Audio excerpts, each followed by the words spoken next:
Right, it's time for the paper review now. You know, we do this every Friday, and let's get to see the lots and lots interesting stories from the headlines on the newspapers this morning. We have the associate editor of the Nation newspaper with us, Adekunle Yusuf, joining us in the studio. Good morning. Good morning. Really nice to see you. See you. Well, let's begin with the Nation newspaper. Very interesting headlines there, I must say. Southwest APC demands more powers for states. Now, this issue has been a controversy here and there. We hear governors from the north are saying one thing, from the south are saying another thing, and then the south side are saying another thing. Why is this really a controversy, as the case may be? I think it is controversial because, you know, the interest from people in the north and the interest of people from the south. Okay. So there's a need to harmonize the interests. Right. So some don't like the word restructuring. Okay. And since some don't like the word restructuring, people from the south and I said, no, if you don't like restructuring, we are saying let's devolve more powers to the states and the local governments. That what you have on the exclusive list, let's remove some of them. Decongest the exclusive list. Let's make Nigeria, you know, governable. Let's, you know, return development to Nigeria. So in other words, devolution of powers would be the next best thing. If, it would be a very good thing, because most of what you see in the exclusive list shouldn't be there. We pattern our constitution alongside that of America. Look at what is on the exclusive list in America and look at what we have here. So you realize that most of the things that should be best handled by the states are given to the federal government. And that's why there's lack of governance or development in our country. Okay. We have... there's one that I find a bit interesting here. Jonathan's wife to EFCC, let my mom rest. Let my mom rest.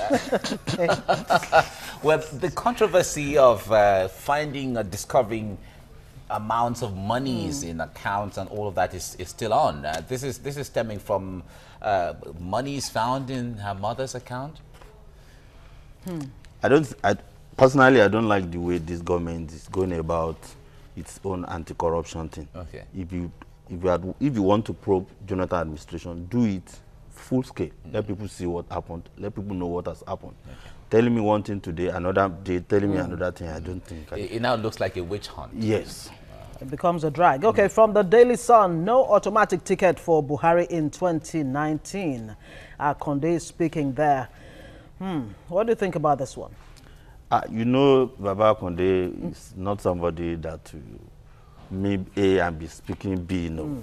What he's saying is that in the next presidential election, President Muhammadu Buhari has never told them that he will contest.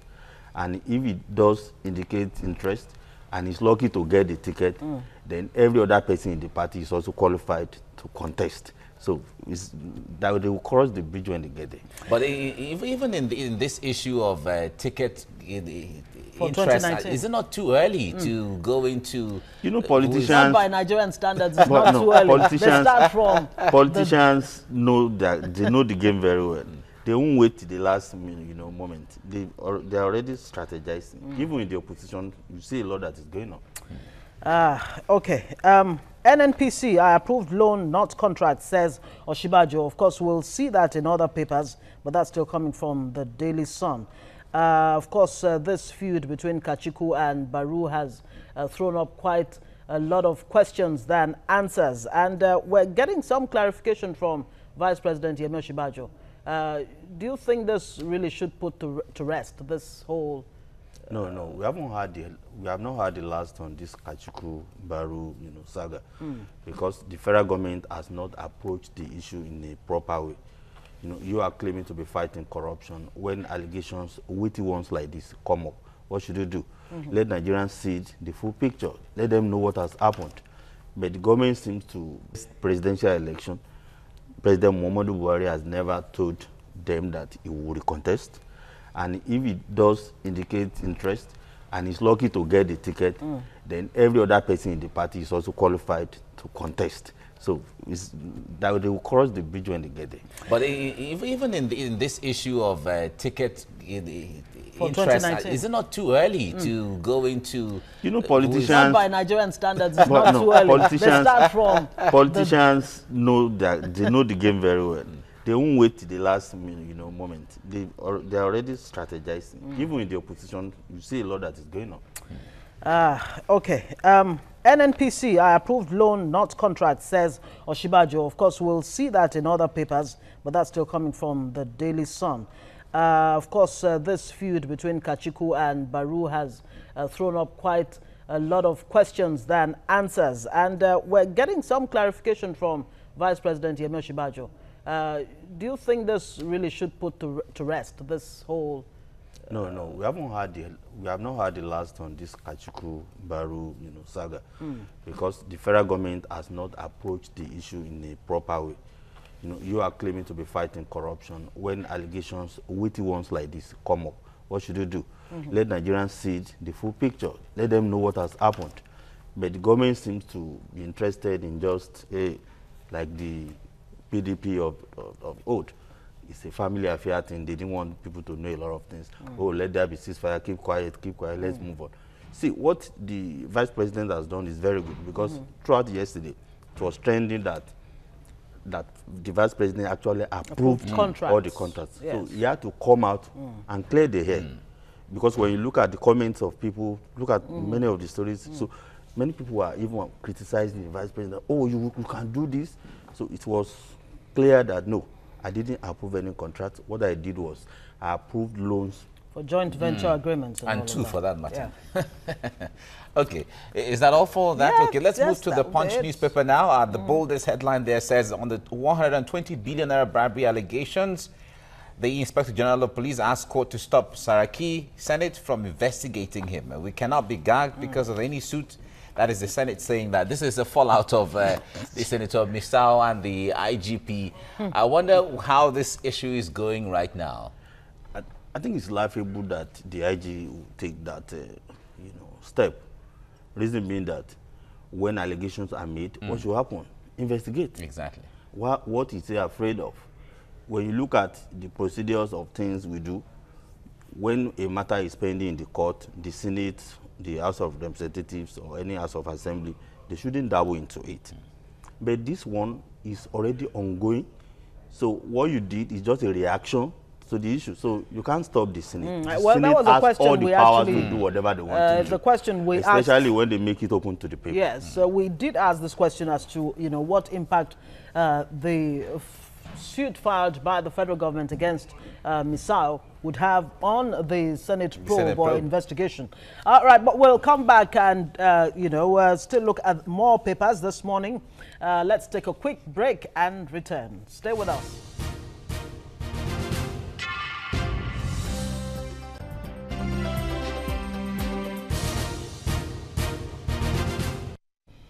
Right, if you're just joining us, you're watching TVC Breakfast, and we're going through the headlines on the papers this morning, and very interesting headlines from one to the other. But we have in the studio with us the associate editor of the Nation newspaper, Adekunle Yusuf, with us, and we've been doing justice to this. Yes, indeed. And the Vanguard is the paper I have next. Reps to probe Jonathan Buhari over 11.1 billion naira Aso Rock clinic budget. With the writer to set up ad hoc committee to investigate allocations. Commends Aisha Buhari for blowing whistle on state of a clinic. And of course, on the front page there, you have a list of the budgetary allocations to teaching hospitals and state house clinics since 2015-2017. What do you think about this one?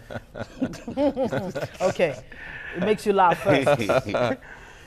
Okay, kudos to the First Lady for at least, because many people may not like the approach, but it's one big step that can help us as a nation.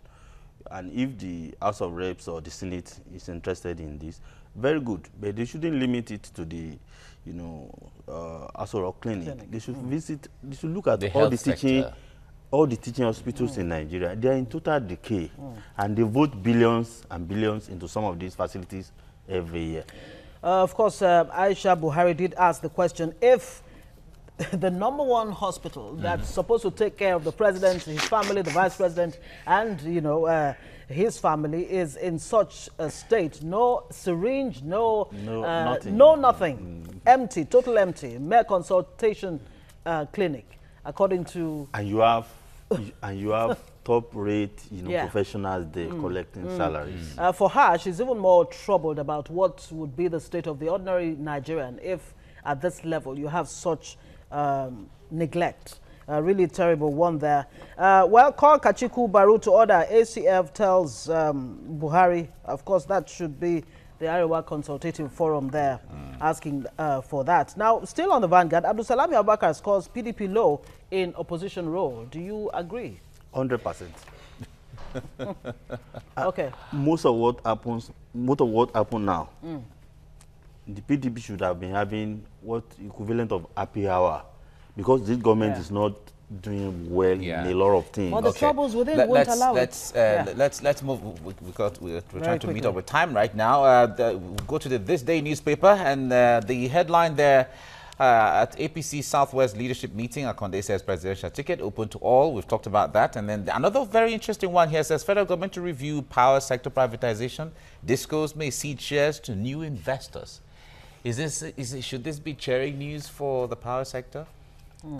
Until when they, unveil what they want to do, there have been calls over the years that the privatization done by the last administration wasn't properly done. That most of the people that were brought in were people that didn't have experience in the sector. So part of what is happening is a result of that. But it's like there is lack of political will to take those things because of those who are involved. Yes. All right, finally, from the Daily Times, Folio Holdings, Anambra government signed MOU for 60 billion naira agric project. Of course, Anambra seems to have been blazing the trail when it comes to taking agriculture really seriously. It will be good news if they can push it through, because the focus on oil should just be de-emphasized. We need, our future lies in agriculture, not in oil and. All right, Adekunle Yusuf, Associate Editor of the Nation newspaper. Thank you so much for coming on this morning. I'm glad to. Thank you very much. Thanks. Right. All right, another short break, and when we come back, TVC Breakfast begins in earnest. Stay with us.